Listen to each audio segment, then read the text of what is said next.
कैंची केवल गुरु जी के पास है। हे तुम बात नहीं करोगे, हे तुम फोन नहीं करोगे, तुम नहीं मिलोगे, जब तुम्हारा कोई मिलने वाला है हम मिलेंगे। बंद करो ये तर्क वितर्क की बातें, ऐसा नहीं वैसा नहीं वैसा नहीं।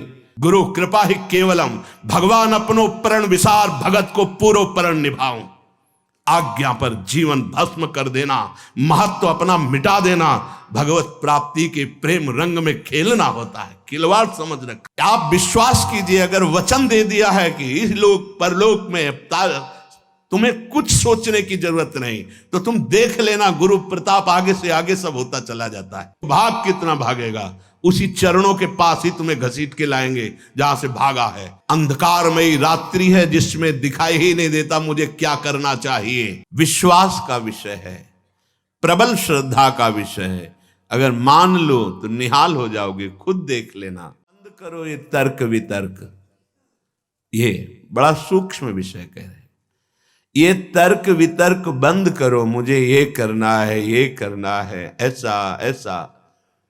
बड़ा भगवान का विचित्र खेल है कि हम आए ही हैं केवल भगवत प्रेम प्राप्ति के लिए।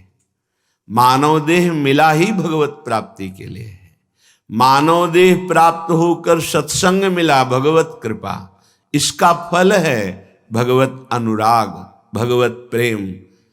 अपने जन चाहे वो विरक्त मार्ग से चले या गृहस्थ मार्ग से, दोनों का लक्ष्य भगवत प्राप्ति ही है। पर बड़ा विषम भाव जागृत हो जाता है। जब सुनने को मिलता है तो हृदय में लगता है कि ये माया का भ्रम कैसे बैठ गया। बहुत अच्छे साधक में एक नवीन वासना जागृत होती है, मैं जगत का कल्याण करूंगा। ये बहुत बड़ा भ्रम है, बहुत बड़ा भ्रम है। भगवान कृपा करें ये भ्रम कभी जागृत न हो। क्यों? क्योंकि जिन जिन को सामर्थ्य मिली उनने संपूर्ण जगत को प्रणाम किया, नमस्कार किया अपने इष्ट भाव से। सी राम मैं सब जग जानी, करऊं प्रणाम जोर जुग पानी। किसका उद्धार करना है? अपनी बुद्धि का, जो भ्रम में डूब गई है। मैं ऐसा करूंगा, अहंकार विमूढ़ात्मा करता हमिति मन्यते।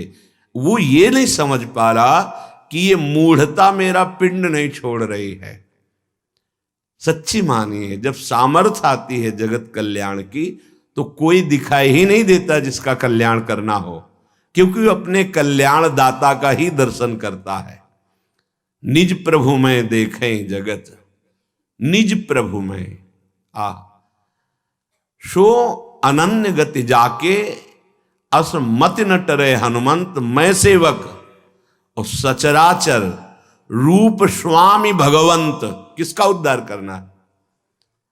तब अंदर से लगता है कि बिना गुरुदेव की कृपा के साधक भ्रम को नहीं त्याग पाता है।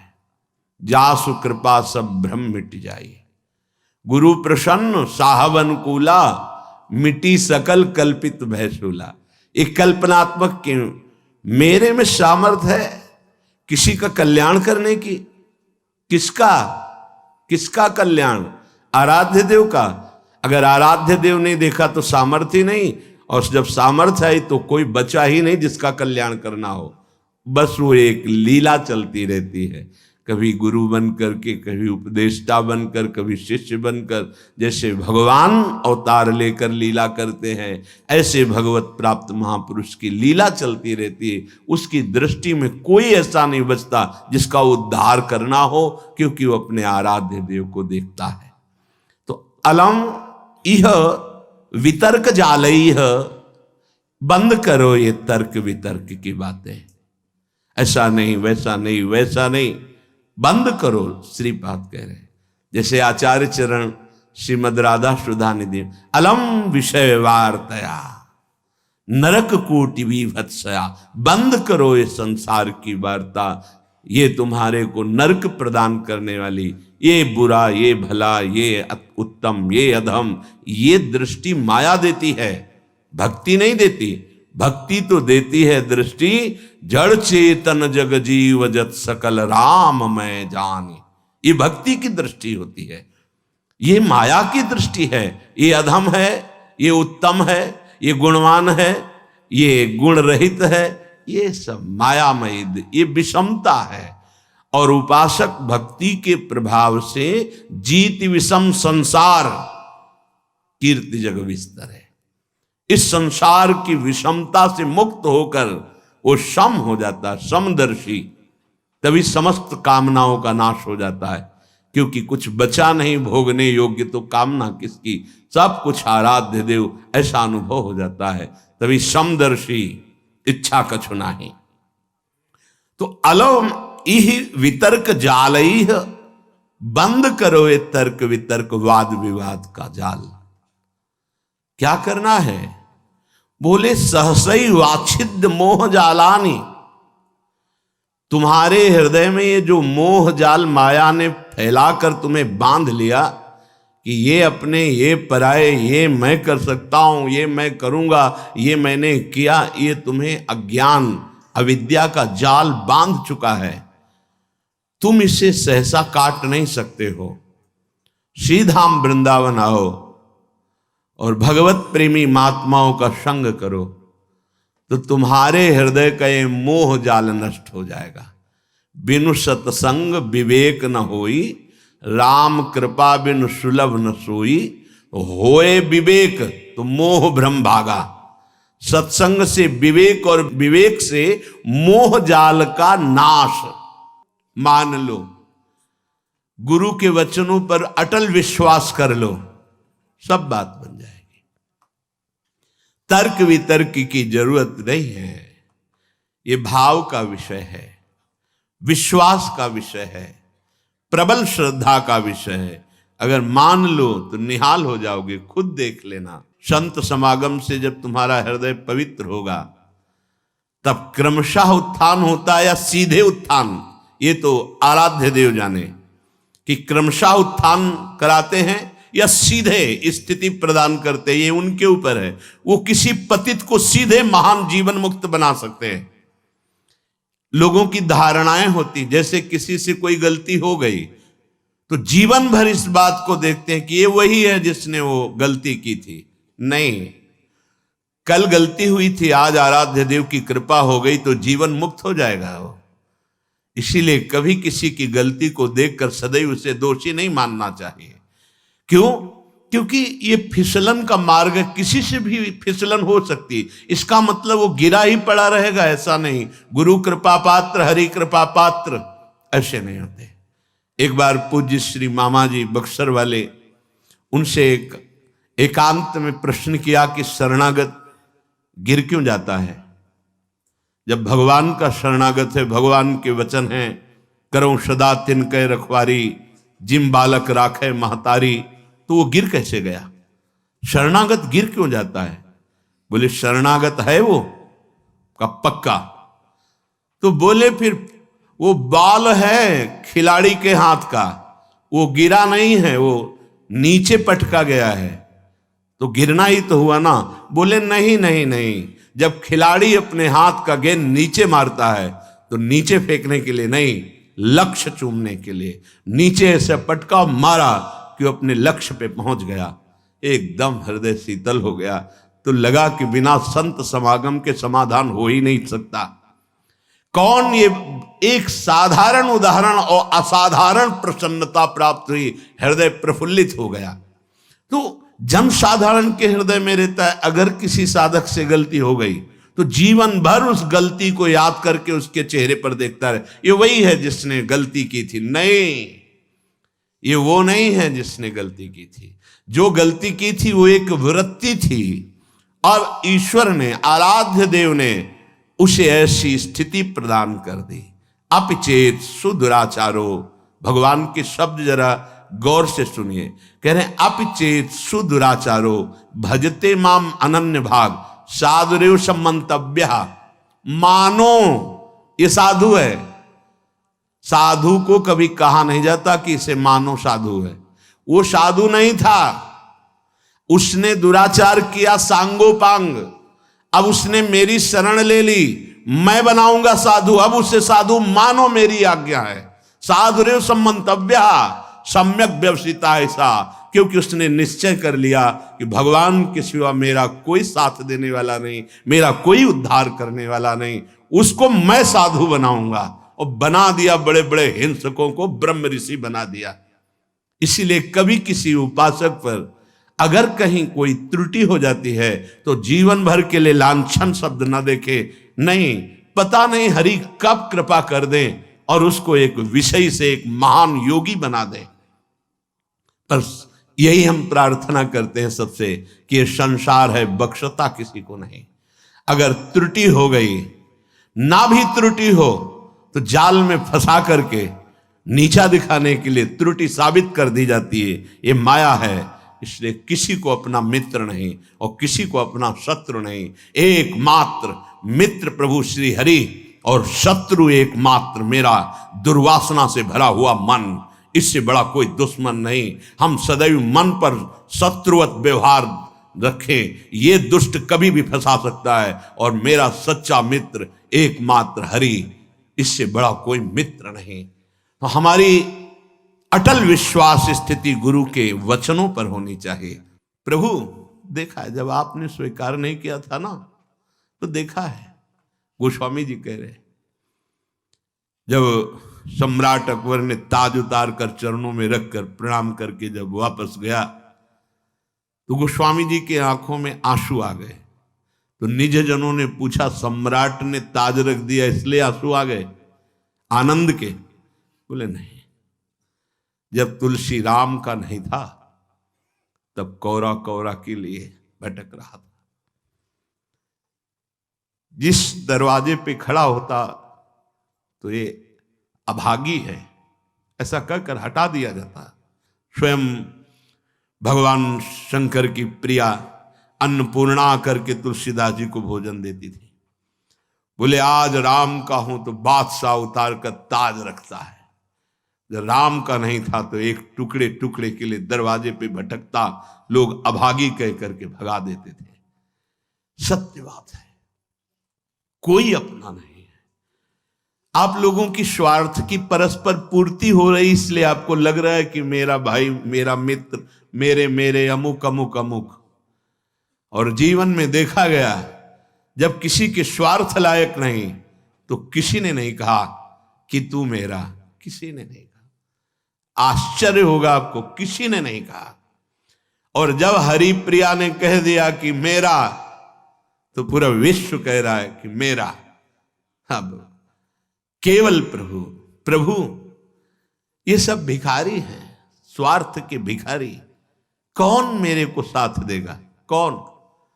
सच्ची बड़ी कृपा होती जब प्रतिकूलता मिलती है। तब जैसे नेत्रों में पर्दा पड़ जाए तो कुछ दिखाई नहीं देता, पर ऑपरेशन हो जाए तो ठीक दिखाई देता है। ये प्रतिकूलता एक महामहिम ऑपरेशन है। आंख खोल के देखा गया, कोई नहीं।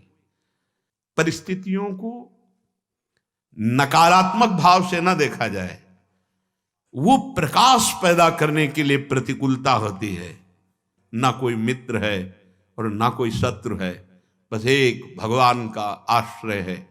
ये वो प्रतिकूलता भगवान इसलिए देते हैं कि अंतर में केवल उनका अधिकार रह जाए, दूसरे का नहीं।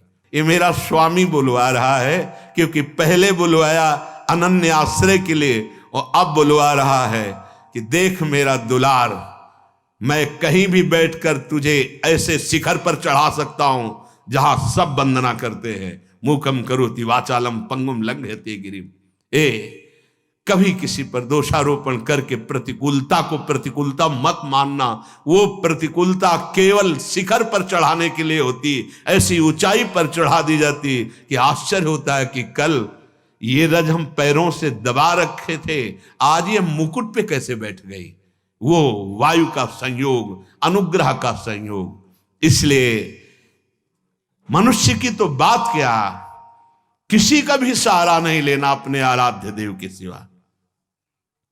कदम कदम पर। यही तो अनुभव का जीवन तब होता है जब किसी का सहारा नहीं होता। हम चाहें भी सहारा लेना तो कोई बनता नहीं है सहारा, कोई नहीं बनता। उसका कौन सहारा बनता है जिसका संसार में किसी भी गुण से संबंध नहीं है? कौन सहारा बन? कोई नहीं। सच्ची मानिए, बड़ा भ्रम है कि हमारा कोई मित्र है और या हमारा कोई सहयोगी है। इस भ्रम को मिटा दीजिए। सच्चा मित्र केवल एक मात्र आराध्य देव है। ये समझ में आ गया तो छाती फूल जाएगी और चौड़ी छाती करके विश्व में सीम की चाप सके को तासु बड़ रखवार रमापति जास। ये हम कृपा की बात कह रहे हैं। कभी किसी को नीचा मत समझना। वो मालिक का एक दिया हुआ पार्ट है। वो उस समय की लीला है केवल। वो कुछ क्षण उसके अभिमान को रौंदने के लिए, वो दैन्यता प्रदान करने के लिए लीला है। इसके बाद ऐसा उठेगा कि कोई छू नहीं सकता। बिल्कुल हृदय में जब प्रतिकूलता बाहर से मिले तो प्रसन्न होना कि अब ऊंचाई पर चढ़ने की सीढ़ी मिल गई और ऐसी ऊंचाई पर चढ़ाया जाएगा। सच्ची आपसे कहते हैं, भगवान के सिवा अगर किसी का सहारा मन में है तो धोखा ही मिलेगा। और जिसे केवल एकमात्र इष्ट का सहारा, उसे बाहर से कोई पहचान नहीं सकता। और वो एक क्षण में इतनी ऊंचाई दे सकते हैं कि जो करोड़ों जन्मों की साधना से नहीं मिल सकती। सच्ची मानना तो भी आश्चर्य होता है, ऐसा कैसे हो सकता है? वो कर तुम है, वो अकर तुम है, वो अन्यथा कर तुम है, वो सर्व समर्थ ईश्वर है और ये उसका दास है। दास की उदासी को देखकर हंसना मत, क्योंकि वो उस महान का सेवक है कि जिस दिन नजर घूम गई उस दिन सबकी नजरें वहीं लग जाएंगी जिसको उदासीन भाव से देखा जाता था। हरि प्रताप बल गिनत न काहू, निडर भय सब चेरे। जो वास्तविक भगवत दासत्व की ठसक में आ गए वो निडर हो जाते हैं, उनको काल का भी डर नहीं होता। हे प्रभु, आपने मुझे अपना शरणागत बना लिया। अब तो मैं दृढ़ता पूर्वक आपके चरणों को ही पकड़ लिया। सूरदास जी कहते हैं कि हे प्रभु, तुम्हारे मिलने से जो मुझे सुख मिला, मिलने का मतलब आपके चरणों का आश्रय लिया, आपका नाम का आश्रय लिया। बोले ये घनेरा सुख है, घनीभूत, जिसमें दुख का प्रवेश ही नहीं हो सकता। आप बाहरी दुखों को लेकर परेशान रहते हैं। उसने ये कह दिया, उसने ये कह दिया, शरीर रोग से ग्रसित है और व्यवस्थाएं ठीक नहीं, ये सब बाहरी बात है। एक बार तो परीक्षा दे दे और पास हो जा। हर परिस्थिति में प्रभु के प्रियाजू के चरण न भूले, फिर आप परिणाम देख लेना। पाए सुख जो घनेरे, ऐसा घनीभूत सच्चिदानंद सुख इह परलोक, पीछे के पद में था। महाप्रभु हरिवंश चंद्र जी ने कहा है कि इस लोक में भी परलोक में परम सुख का निश्चित विश्वास करो।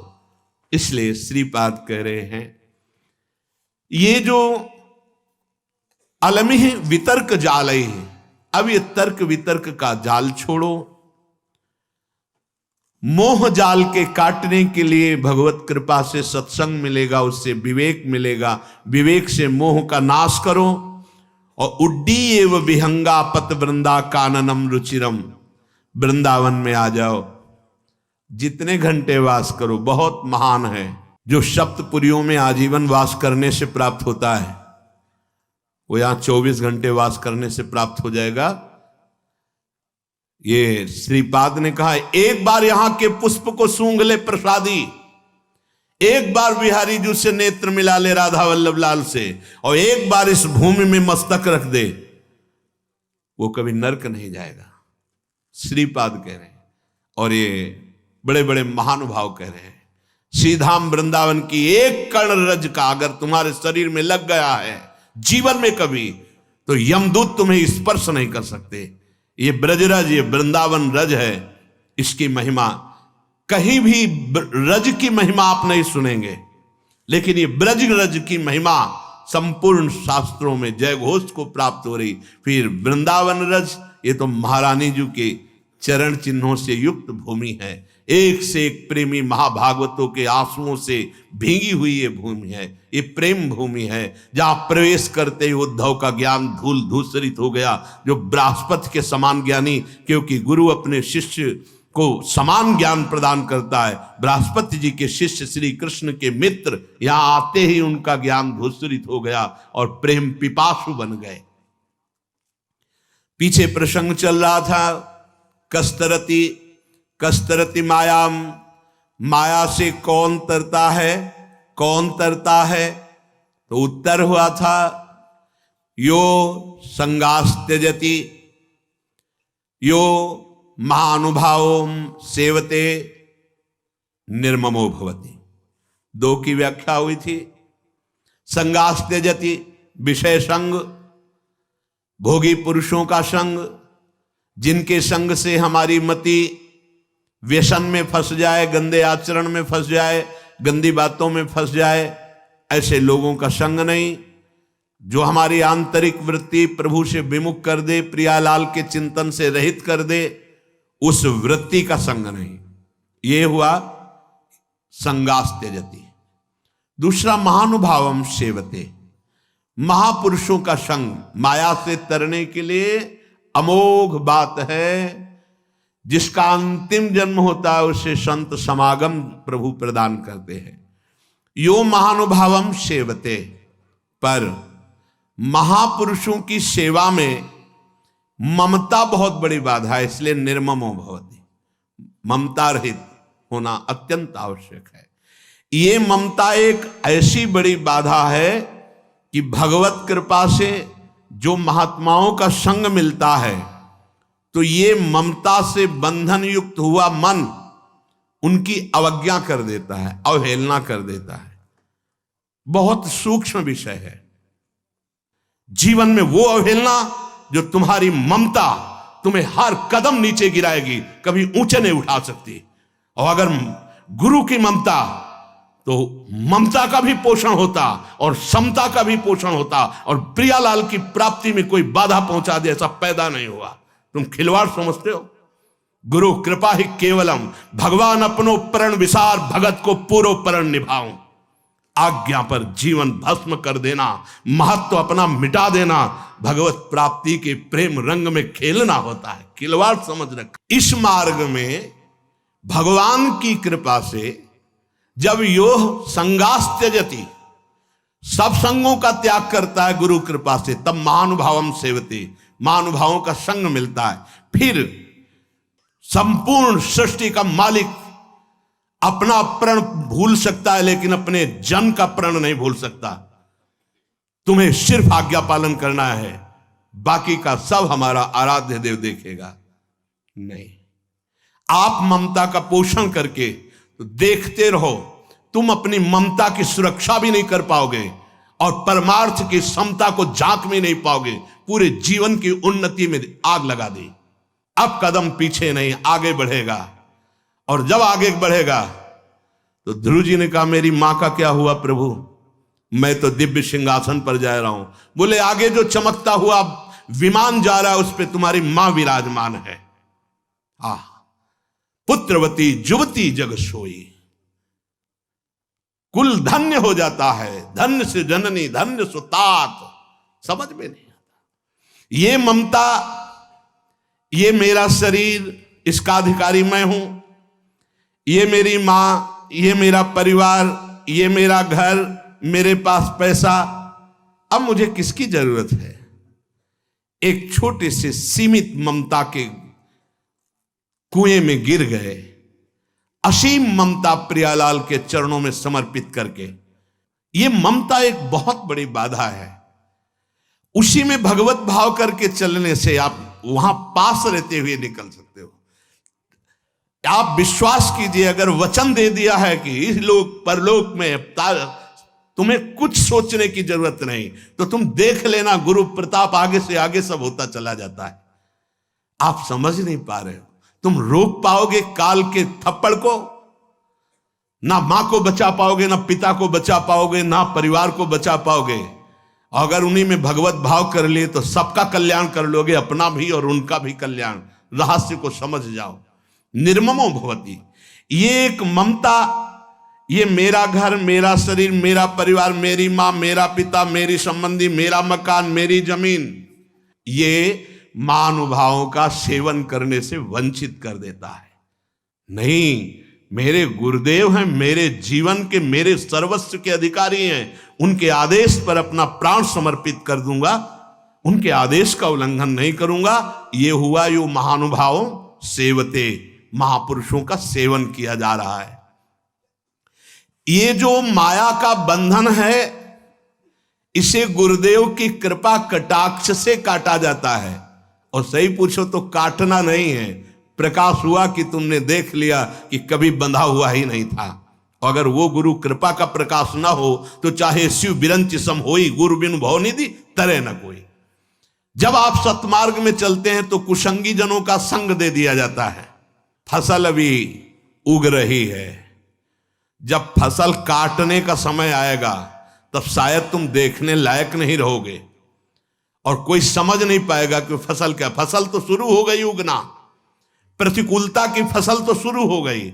अब ऐसी प्रतिकूलता जीवन में आएगी कि फिर तुम्हें त्राहिमाम बोलकर, क्यों, शरणागत का कभी नाश नहीं हो सकता, इसलिए तुम्हारा भी नाश नहीं होगा, तुम्हें लौट करके फिर उसी गली पे चलना होगा। ये भगवत मार्ग का पथिक है, क्योंकि तू भूला हुआ है पर वो भूला हुआ नहीं है, उसे भूल सुधारना आता है। भाग तो कितना भागेगा, जहां भागेगा। एक टांग मढ़ाई मेरे मालिक ने तो ब्रह्मलोक तक छोटा पड़ गया। भाग कितना भागेगा, उसी चरणों के पास ही तुम्हें घसीट के लाएंगे जहां से भागा है। लेकिन समय बर्बाद होगा, तुम्हारे सामने ऐसी परिस्थितियां पैदा होंगी कि त्राहिमाम बोलना पड़ेगा। मत देखो कि वो मौज में है, मौज में नहीं है। अधर्म और अवज्ञा करने वाला कभी उन्नति को प्राप्त नहीं होता, उसकी उन्नति अवनति का मूल कारण बनेगी। इसके रहस्य को समझिए। ममता के बंधन में बंधा हुआ उपासक महापुरुषों का अपमान कर देता है। सत्संग और संतों की सेवा रूपी दिव्य ज्ञान मणि के प्रकाश में वो देख पाता है कि मैं कभी बंधा हुआ ही नहीं था, जीवन मुक्त होता है। पर वो मणि प्रकाश उसी के हृदय में होता है, ज्ञान मणि का प्रकाश, जो ममता के बंधन से रहित होता है। ममता एक अंधकारमयी रात्रि है जिसमें दिखाई ही नहीं देता मुझे क्या करना चाहिए। अंधकार में पहले सत्संग में जाने के लिए भगवान ने थोड़ी ममता कम की, फिर इसके बाद उसे छोड़ दिया। सिद्धांत देखो, अब तुम ममता रहित होके दिखाओ। पहले सत्संग में, साधु संग में जाने के लिए भगवान ने कृपा की, साधु मिलाया और ममता को कम किया, ममता के दबाव को कम किया। और जे ही तुम चले तो भगवान ने छोड़ दिया। जैसे छोटा बच्चे को मां चलाती, ऐसे जब वो लड़खड़ा के चलता है तो गिरने ना पावे, और जब वो चलने लगा तो हट गई। अब चल के दिखा। फिर जो ममता का रंग चढ़ा फिर वो नष्ट कर देता है। क्यों? क्योंकि वो ये ध्यान नहीं दे पाया कि असली मेरी मां कौन है, असली में मुझे प्यार करने वाला कौन है। वो किशोरी जी वात्सल्यमयी, वो लाडली जी करुणामयी, उनको भूल गया। मन को प्रसन्न करने के लिए उस महान को त्याग कर दिया। त्याग कैसे होता है? अपने मन की बात मानना और गुरुदेव की मन की बात मानना, ये दो मार्ग हो गए। गुरुदेव के मन की बात मानना प्रियाजू की प्राप्ति का मार्ग है। अपने मन की, ये बेईमान मन, ना जानो छिन कवन बुद्धि घटे प्रकाशित, अभी तो कह रहा है परमार्थ, थोड़ी देर में यही मन कहेगा भोग। हम क्या क्या इसकी बात मानेंगे? नहीं, हम वो बात मानेंगे जो गुरुदेव कह रहे हैं। संसार में वही धन्य उपासक है जिसने इस ममता रूपी बेड़ी को नष्ट कर दिया गुरु कृपा से। निर्ममो भवति, भगवान ने भी कहा है। अद्वैष्टा सर्वभूतानां मैत्रः करुणैव च निर्ममो निरहंकारा। अगर हम निष्ठा से भगवत चरणारविंद में हैं तो मेरी मां को परम पद नहीं मिलेगा? अरे 21 पीढ़ियों को परम पद मिलता है, फिर क्यों नहीं मिलेगा? हम अगर ममता से बंध गए तो हमारी भी दुर्गति और वह भी दुर्गति। ये निर्ममो भवति, ये निर्ममता कैंची केवल गुरु जी के पास है। हे तुम बात नहीं करोगे, हे तुम फोन नहीं करोगे, तुम नहीं मिलोगे, जब तुम्हारा कोई मिलने वाला है हम मिलेंगे, हम स्वागत करेंगे, लेकिन तुम नहीं, तुम्हारा केवल लक्ष्य श्यामा श्याम। कटती चली जा रही हर डोरी, सबकी ममता ताग बटोरी, और मम पद मन ही बांध बर डोरी। ये बात ये गुरुदेव कृपा करके करते, हर जगह की ममता का नाश। तुम समझते हो ये निर्मोही है? नहीं नहीं, सच्चे प्यार करने वाले गुरुदेव ही होते, जो तुम्हें उस परम पद पे बार बार तो बनत नहीं यह संजोग अनूप, मानुष तन वृंदा विपिन रसिकन संग विविरूप। रसिकन संग विविरूप, प्रिया प्रीतम की उपासना, रसिकों का संग, और अब भी कल्याण ना हो तो जब अपनी मनमानी नहीं, हमको अब हमारे जीवन का अस्तित्व समर्पित करना है गुरुदेव को। यो महानुभावम सेवते, तो अपने आप वो तुमको निर्मम कर देंगे, ममता रहित कर देंगे। जहां ममता रहित हुए, तो जहां से ममता का सागर लहराता हुआ तुम्हारी तरफ उफान करते हुए आ रहा था, उसमें डूब जाओगे। वो दासी वत्सला कर ही राधा, फिर देखोगे स्वामिनी जू, स्वामिनी जू का प्रताप फिर देखोगे, स्वामिनी जू का प्रभाव देखोगे, मेरे प्रभु का दुलार देखोगे।